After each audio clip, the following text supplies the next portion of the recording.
Hi and welcome to Twinkle Time Thoughts. സൂത്രശാലിയായ കുറുനരി.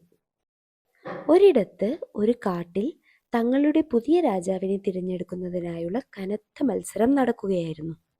പഴയ മൃഗരാജാവായ സിംഹം അസുഖം ബാധിച്ച് മരണാസന്നനായി കിടക്കുകയായിരുന്നു. രാജസിംഹാസനത്തിനായി ചെറുപ്പക്കാർക്കിടയിൽ കടുത്ത പോരാട്ടമാണ് നടന്നുകൊണ്ടിരുന്നത്.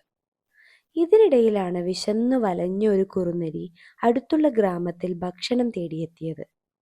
ഒരു നെയ്ത്തുകാരന്റെ വീടിന്റെ പുറകിൽ അവൻ വളരെ വിശാലമായ ഒരു പാത്രം വെച്ചിരിക്കുന്നത് കണ്ടു. ഭക്ഷണമാണെന്ന് കരുതി നീലം കലക്കി വെച്ചിരുന്ന ആ പാത്രത്തിലേക്ക് അവൻ എടുത്തു ചാടി മേലാസകലം നീലയായി.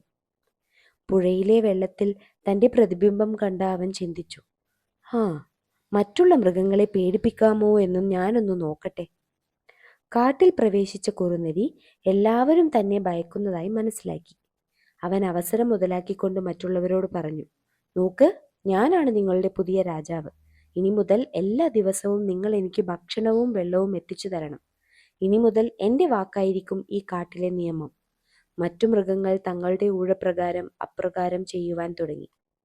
ഒരിക്കൽ കാട്ടിൽ കനത്ത മഴ പെയ്തു. ചെകിടടിപ്പിക്കുന്ന ഇടിയും മിന്നലും. മറ്റു മൃഗങ്ങൾ രാജാവിൻ്റെ അടുത്തോടിയെത്തി ഇങ്ങനെ അപേക്ഷിച്ചു, ശക്തനായ മഹാരാജ, ഞങ്ങളെ ഈ മഴയിൽ നിന്നും രക്ഷിച്ചാലും.